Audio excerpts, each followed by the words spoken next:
Proteção de dados é o tema de hoje. Eu me chamo André, sou encarregado de LGPD da Secretaria de Desenvolvimento Social, da SEDES, e eu queria perguntar se vocês lembram como funcionavam aqueles quiz que tinham no Facebook, que faziam várias perguntas a respeito da nossa vida.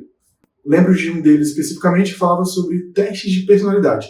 A gente aceitava compartilhar os nossos dados pessoais, que é o nosso tema de hoje, e em contrapartida a gente recebia ali o resultado de um teste psicológico. Um deles, por exemplo, era assim: quem você é na Liga da Justiça? Ah, eu sou o Super-Homem, eu sou o Homem-Aranha, e por aí vai.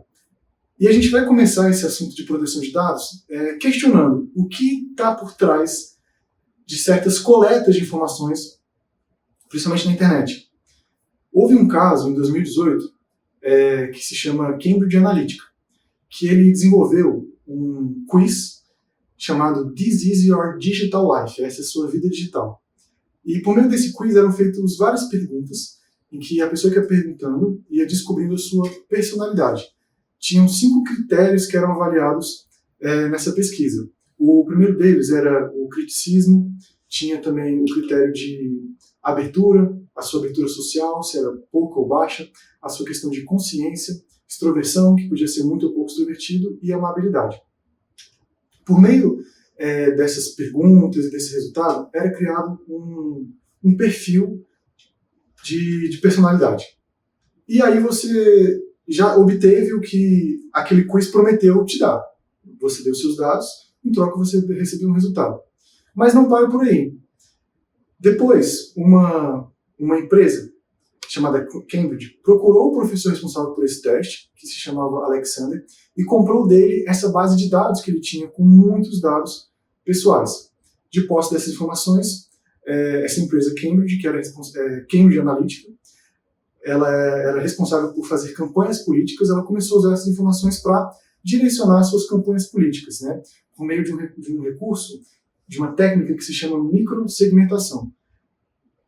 O que é mais fácil, eu te pergunto? O que é mais efetivo? Né? Uma campanha, uma propaganda feita em escala nacional com conteúdo genérico, ou várias propagandas segmentadas por região geográfica em determinado estado, e dentro desse determinado estado, a campanha é direcionada para um público específico de pessoas que têm um determinado perfil de personalidade. Com certeza, essa microsegmentação ela faz com que seja muito mais efetivo. Estima-se que esse estudo de Alexander, por meio do quiz This is Your Digital Life, conseguiu obter informações de 50 milhões de perfis no Facebook. E eles foram usados mais especificamente nas eleições americanas presidenciais de 2016 e no Brexit de 2016, que foi a saída do Reino Unido da União Europeia. O interessante é que o direcionamento dessas campanhas foi efetivo. Elas conseguiram alcançar os resultados que procuravam, né? Além disso, também, além da microsegmentação, que é essa segmentação do público para direcionar a propaganda, também foi usada a técnica da psicometria, que a gente já falou dela, só não tinha dado o nome. Mas basicamente você traçar perfis de personalidade e usar isso para direcionar é a psicometria. Basicamente medir ali a questão da personalidade, né? Vou dar 2 exemplos para vocês, só para ficar um pouco mais claro, né? E a gente vai se enxergar muito. Você, né, vai se enxergar muito nesse exemplo, porque com certeza você, assim como eu, já preencheu alguns desses testes, né? Então tinha lá o nível de neuroticismo. Pessoas que eram mais ansiosas e preocupadas nessa categoria, elas eram pessoas que tinham mais medo e insegurança. Então campanhas políticas voltadas para violência, imigração descontrolada e terrorismo eram direcionadas para esse público. Porque uma campanha de violência urbana gera um gatilho numa pessoa que tem medo. Então, era mais efetivo.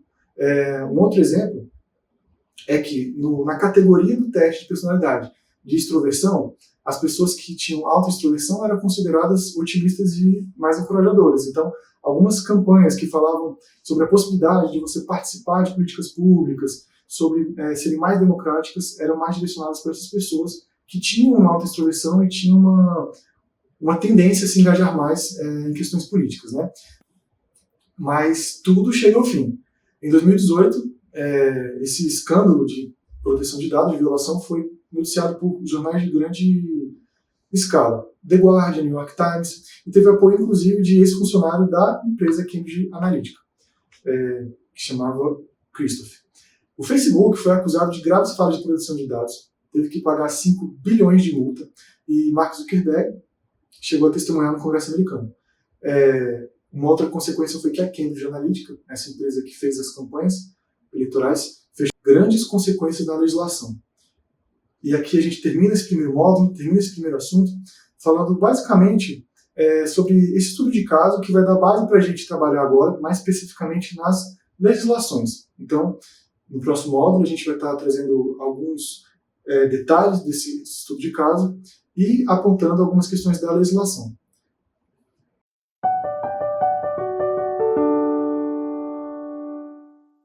Bem-vindos de volta ao nosso segundo módulo de proteção de dados, em que a gente, no primeiro módulo, trouxe ali um estudo de caso da Cambridge Analytica, né, que utilizou testes psicológicos para direcionar campanhas eleitorais, e agora a gente vai trazer a legislação de forma mais aplicada ao caso. Esse estudo de caso que a gente trouxe, ele gerou consequências imediatas na legislação. Na União Europeia, já existiam discussões afloradas sobre a necessidade de regular a proteção de dados. E foi por causa dessa violação de dados da Cambridge Analytica que a União Europeia publicou em maio de 2028 o seu Regulamento Geral de Proteção de Dados da União Europeia, GDPR. Entre vários temas que foram abordados ali, foi colocado como obrigatório o uso de consentimento explícito e de forma clara. O que significa isso? Todas as vezes que alguém for tratar dados pessoais, é preciso que haja um consentimento explícito. A pessoa que está entregando seus dados, ela precisa saber exatamente o que está sendo coletado, por que está sendo coletado e o que vai ser feito com essa informação. E da mesma forma, o dono desses dados, o titular, precisa ter direitos de acessar esses dados e também de excluir. Todo esse contexto trouxe mais transparência e controle na União Europeia para tudo relacionado à proteção de dados. Alguns anos depois, 2020, 2 anos depois, a gente implementou aqui no Brasil a LGPD, Lei Geral de Proteção de Dados Pessoais. Quando você analisa as duas leis, elas são muito parecidas e tiveram as mesmas motivações. Então, na LGPD, que se aplica ao Brasil, a gente também vai ter a prevenção muito forte do consentimento explícito e de algumas penalidades. E também de certas responsabilidades que agora as empresas precisam se atentar para exercer as suas funções. Quando a gente fala de consentimento, a gente começa a explicar isso no artigo 7º da LGPD, que fala o seguinte: o tratamento de dados pessoais só pode ser realizado com consentimento explícito do titular, salvo algumas exceções. O que é importante a gente trazer aqui? O que esse artigo fala para a gente? Deve haver o consentimento explícito, essa é a regra. E aí, em seguida, vem as exceções. Lá no artigo 7º tem vários incisos. Eu queria trazer só alguns, tá, para a gente trazer de exemplo. O inciso 3, por exemplo, fala que a gente pode realizar o tratamento de dados pessoais sem consentimento explícito para a execução de políticas públicas. Isso se aplica a órgãos públicos, no nosso caso, na condição de Secretaria de Estado. Então, quando a gente está atendendo o cidadão ali na ponta, a gente não precisa pedir para ele assinar um termo sobre o consentimento dos dados dele. Basicamente, por quê? Para que a gente consiga exercer a política pública que é para o bem do cidadão, a gente precisa obrigatoriamente acessar esses dados. Não é uma escolha nossa, a gente não está acessando porque a gente quer. Fora que existe uma finalidade pública, uma finalidade específica. Então nós, enquanto políticas públicas, não precisamos estar coletando dados. Do mesmo jeito, a gente tem o inciso 7º, no mesmo sentido, que fala que para a proteção da vida ou da incomunidade física do titular ou de terceiro não precisa de consentimento. O que é isso?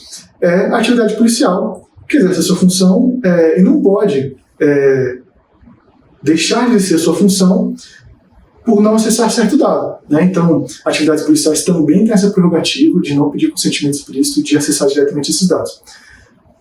Sobre essas possibilidades de usar dados pessoais sem consentimento explícito, eu queria trazer só mais um inciso, o 4º, que fala que para a realização de estudos por órgão de pesquisa, não precisa de consentimento explícito. E aí a gente volta para o caso da Cambridge.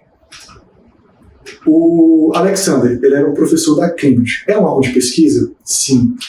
Ele tinha uma finalidade ali de fazer um estudo? Tinha. Então ele poderia fazer aquilo sem consentimento explícito. Até aí tudo bem. Mas quando esse professor pega esses dados e compartilha ele com uma terceira empresa, uma outra empresa que tinha uma outra finalidade, aí sim a gente tem um consentimento deficiente, né? É um consentimento que não foi suficiente para a finalidade que foi proposta. Ou seja, se lá na hora que a pessoa no Facebook foi preencher aquele quiz, foi fazer aquele teste de personalidade, tivesse escrito lá que aqueles dados seriam usados para direcionamento de campanhas políticas, com certeza as pessoas iam preencher o teste de personalidade. Por que eu estou dizendo com certeza? Porque as pessoas não leem. As pessoas não leem em termos de consentimento. Então, foi uma pegadinha. Vamos reformular. Se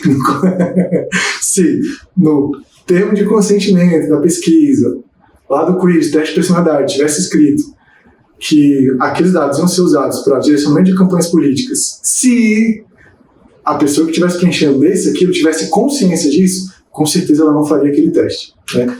Então, além do problema de que muitas vezes, né, os consentimentos eles não são claros, são confusos, não falam tudo, muitas vezes nós, na condição ali de quem está fornecendo os dados também, não lê o que está sendo entregue, não lê o que está sendo assinado, e faz parte, né? Até porque aqueles termos são letras garrafais, enormes e ninguém dá conta.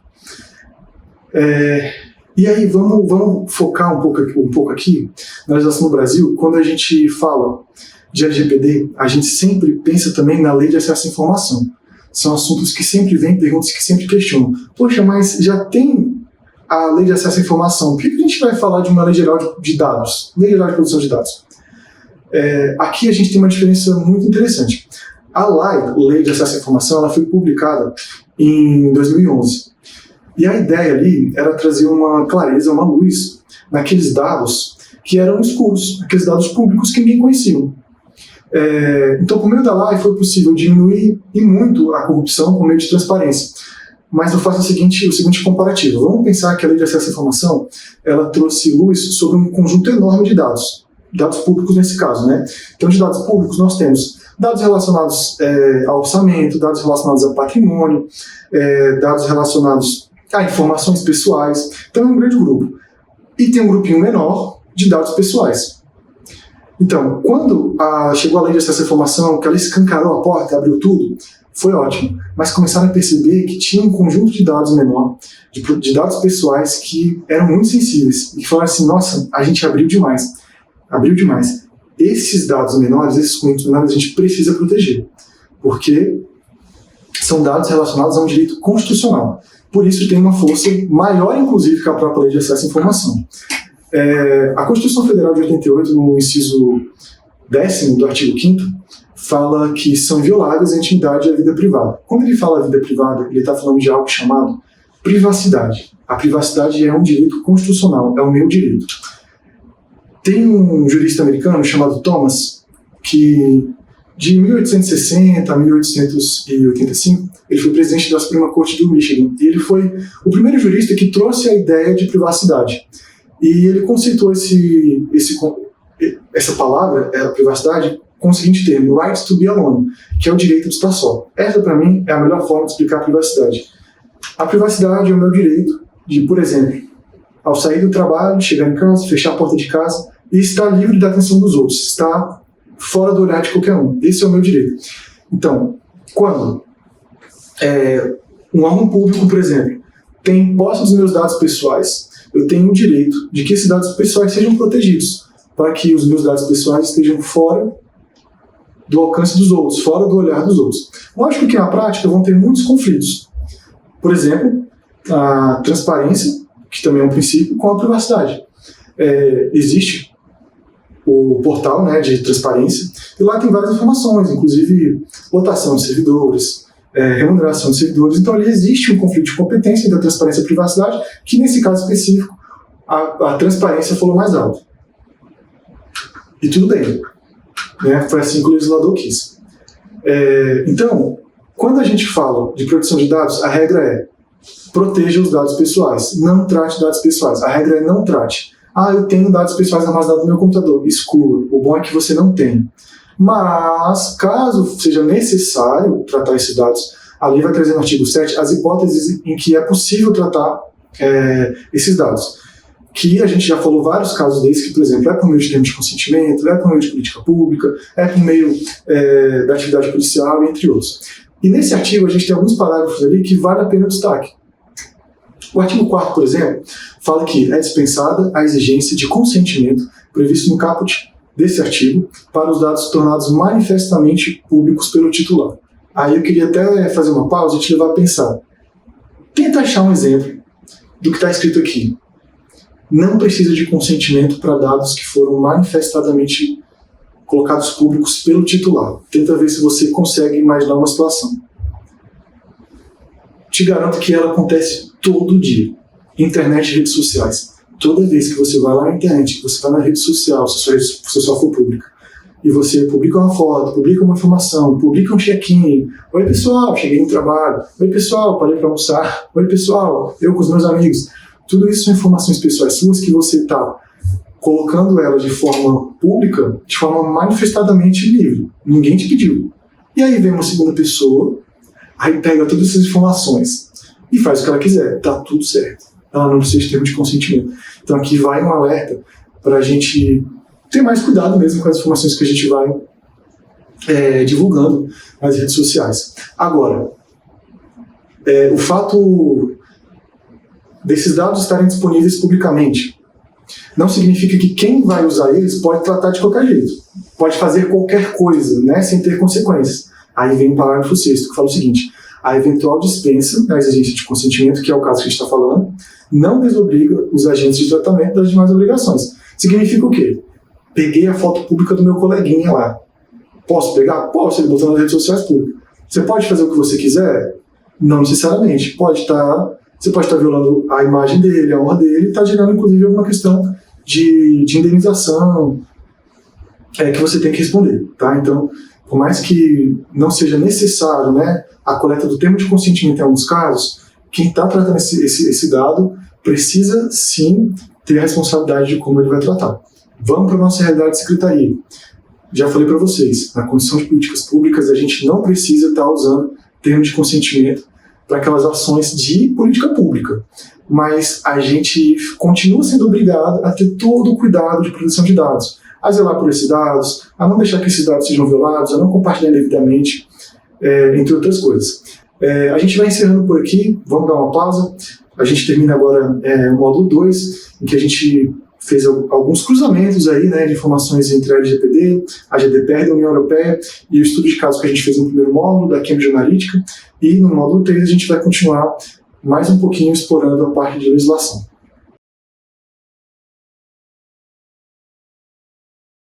No módulo 3, sobre esse pocket de proteção de dados, eu começo lembrando a vocês um filme chamado The Truman Show. Foi estrelado por Jim Carrey em 1998. Se você não lembra, eu te lembro. Ele era um personagem, um protagonista, que vivia em um reality show. Toda a sua vida era transmitida na televisão. E ele só foi descobrir isso ao final da sua vida, em que ele tinha perdido toda a privacidade dele e tudo era um reality show.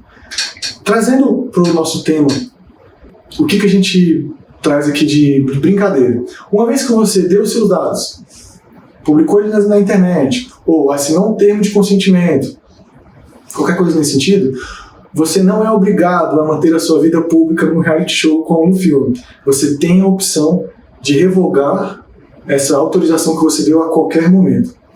Ah, foi um termo de consentimento que eu assinei. Você pode pedir para revogar, você pode pedir de volta.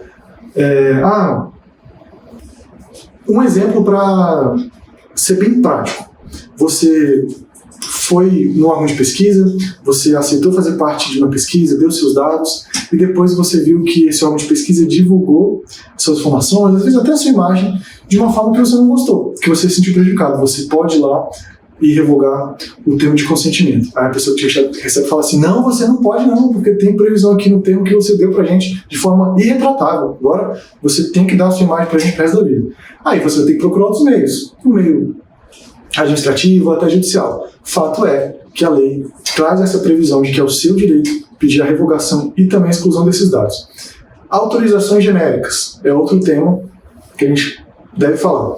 Certa vez eu fui num evento que aconteceu num auditório, né, para muitas pessoas. E quando você entrava na porta daquele evento, tinha uma plaquinha na parede escrito assim: no momento em que você adentra esse auditório, você está aceitando a divulgação das suas informações, seus dados pessoais, da sua imagem e tudo. Era assim, 3 linhas. O que é isso? Autorização genérica.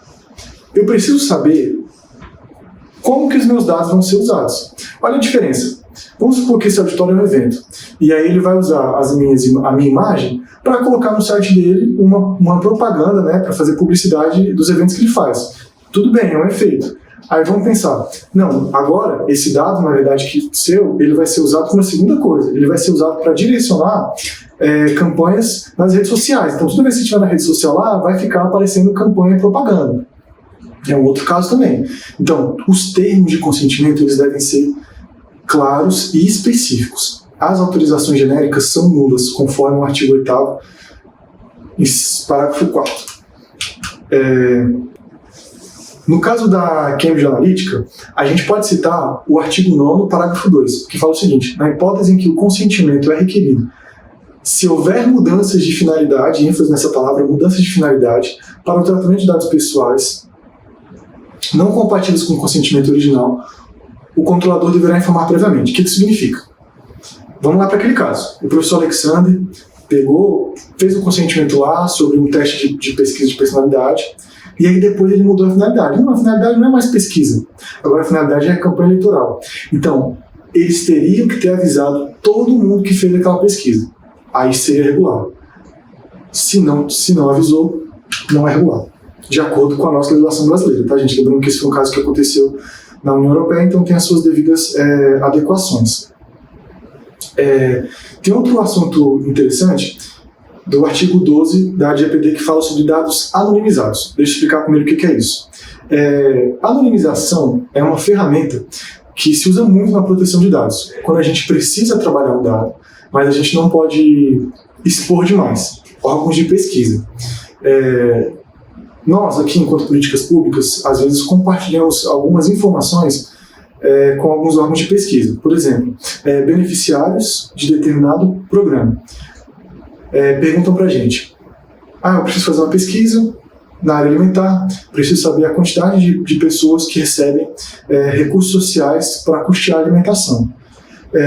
Ao invés de eu mandar uma lista com o nome de todo mundo, nome completo, nome da mãe, CPF, o que eu faço? Eu anonimizo esses dados. Então, por exemplo, eu corto o primeiro nome. Ao invés de falar João das Couves Silva, eu tiro o João, que identifica, né, e falo assim, bota um xizinho mesmo na lista, é uma planilha de Excel que a gente manda, bota um xizinho, tira o primeiro nome e coloca Couve Silva, beleza. Quem recebe aquela informação, aquela planilha, consegue individualizar, mas também não expõe tanto o dado da pessoa que está sendo compartilhado. Isso tem previsão legal, tá?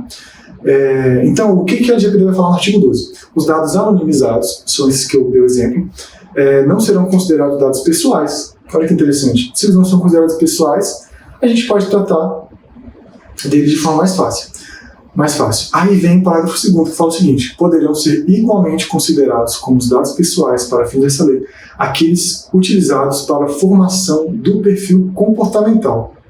E aí fica a pergunta para você, pode chutar aí. O que é o perfil comportamental e por que ele é importante? Talvez o perfil comportamental seja uma das informações pessoais mais importantes para publicidade de produtos na internet. Todo movimento que você faz na internet, os sites estão o tempo inteiro tentando traçar o seu perfil comportamental. O que significa isso? O fulano gosta de sapato, mas o ciclano gosta de tênis. Então, as propagandas vão sendo direcionadas conforme esse segmento. É a ideia da microsegmentação mesmo que a gente viu no caso da Analytica Cambridge. Então, o perfil comportamental é um dos itens mais importantes quando se trata de proteção de dados pessoais. Por isso, a LGPD foi específica em criar um artigo 12, e o parágrafo 2º, para falar que sim, o perfil comportamental é dado pessoal e precisa ser protegido. Para te mostrar a importância disso, eu vou citar um caso que aconteceu em 2012 nos Estados Unidos, na empresa varejista americana chamada Target. Ela já chegou a ser a terceira maior varejista do mundo, para vocês terem ideia do tamanho dessa empresa. Eu peguei uma manchete de jornal, Revista Galileu, de 2013, que falava o seguinte: se uma mulher levou para casa uma loção de manteiga de coco, uma bolsa grande o suficiente para guardar as fraldas, com zinco e magnésio, um tapete azul, ênfase nessa parte, há 87% de chance dela estar esperando um bebê há 3 meses. Foi com base nessa pesquisa que a Target identificou que é provável esse perfil de compra, esse perfil comportamental, é provável que esse perfil traga 87% de ser uma mulher que está esperando um bebê há 3 meses. E foi com base nisso que veio a manchete da reportagem. A Target descobriu que uma adolescente de 16 anos estava grávida, antes mesmo de sua família saber. Como? Não sei se você já aconteceu com você, provavelmente sim. Você vai fazer uma compra. Você chegou no caixa, geralmente farmácia. Chegou no caixa. Tá aqui, sua compra é R$100. Você aceita preencher esse formulário aqui para obter um desconto de 10%? Aí você, obviamente, aceita. Quem não quer 10% de desconto, né? Aí você vai preencher seus dados. Quando você preenche seus dados, a empresa pode fazer várias coisas com esses dados. Uma delas pode ser traçar o seu perfil comportamental. Traçou o seu perfil comportamental. Aí, a Target, ela começou a fazer isso. Ela contratou uma equipe de profissionais de TI e estatísticos e começou a aplicar questionários e estudos de perfis de compra. E ela começou a traçar esse perfil. Loção de manteiga, bolsa, zinco, magnésio, tapete azul. Com base nesses dados coletados, 87% dela está grávida esperando bebê há 3 meses. O que a Target fez? Pegou essa informação, começou a mandar publicidade. Nesse caso, que é um caso concreto, a Target começou a mandar publicidades muito específicas na casa dessa adolescente de 16 anos.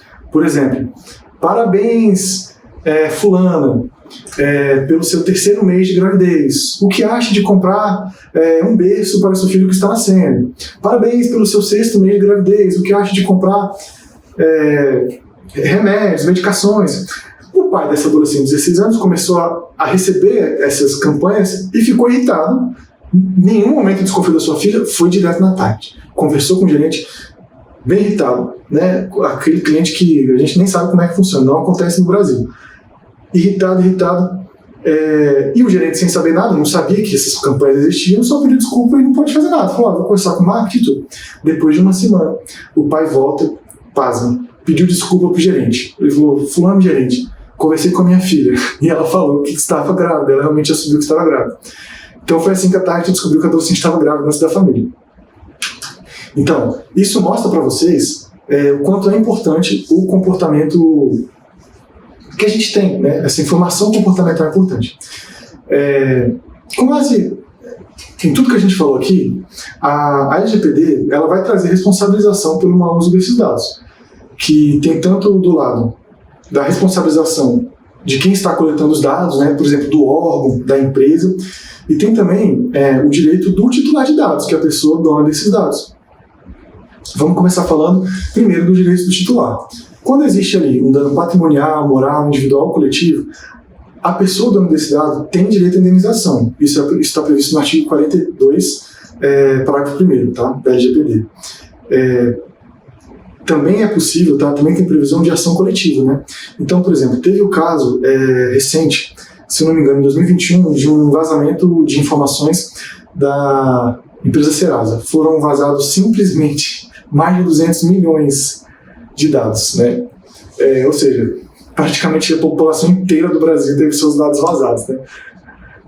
E ali dá direito, né? Abre espaço, né, para uma reparação de danos coletivos. É um direito aí que os titulares têm. Por outro lado, tem a responsabilização das empresas e dos órgãos. A LGPD colocou ali várias consequências. O que é interessante? Ela colocou que o operador, né, a pessoa que está ali na ponta, ela responde solidariamente. Ou seja, a pessoa que está ali na ponta, ela não pode dar desculpa de falar assim, não, a culpa foi da empresa, a culpa foi do meu chefe. Não, a culpa também é de quem está lá na ponta, né? Manipulando diretamente os dados. É da pessoa física, é isso que eu quero dizer, é da pessoa física e também da pessoa jurídica, de forma solidária. Os dois respondem iguais. Coisas que podem existir aí de infrações, né, de sanções. Advertência, né? É só um aviso.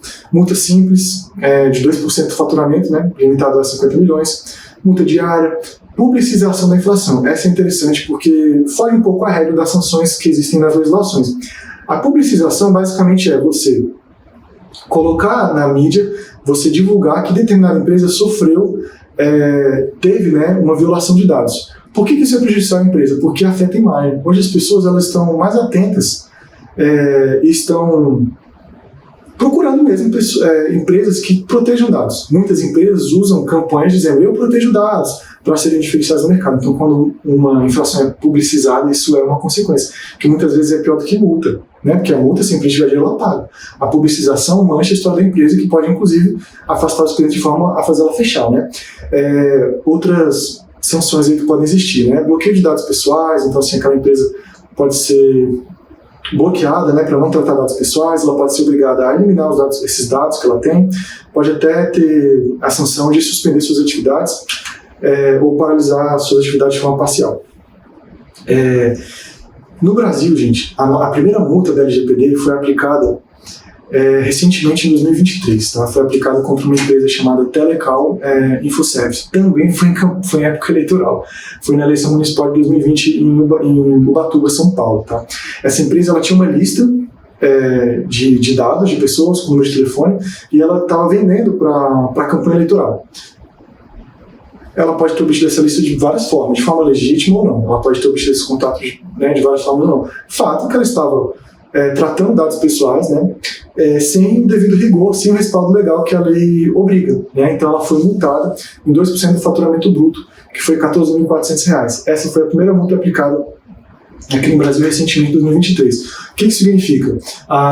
As normas de proteção de dados elas estão cada vez mais rigorosas, então a gente tem que sim estar cada vez mais atento. Tá? Para a gente fechar, eu queria lembrar que é nosso direito de privacidade. Né? Então a gente pode sim estar atento a como nossos dados estão tratados, a gente pode e deve cobrar as empresas e os órgãos de como esses dados estão sendo tratados e pode, como já foi dito bastante aqui de forma repetida, pedir revogação de dados que foram dados. A gente pode pedir eliminação também. Tá? Aqui no governo do Distrito Federal a gente tem uma plataforma chamada Participa DF, que é uma plataforma de transparência. Lá dentro tem duas ferramentas bem interessantes para os cidadãos, que é a OuviDF, que é uma ouvidoria onde você pode fazer reclamações, e também o SIC, que é o Sistema Eletrônico de Informações ao Cidadão. Então ali você pode estar exercendo o seu direito também, se determinado órgão, né, no caso público, né, não estiver tratando os seus dados devidamente, se ele não estiver aceitando excluir os seus dados, se ele não estiver aceitando excluir uma imagem, você pode estar fazendo uma ouvidoria e reclamando esses dados de forma administrativa. Obrigado pela sua participação, obrigado pela sua audiência, pela sua atenção. Eu espero que esse conteúdo de proteção de dados tenha sido produtivo para a sua vida, tenha sido divertido em alguns momentos também, porque a aprendizagem é divertida. E ficamos por aqui.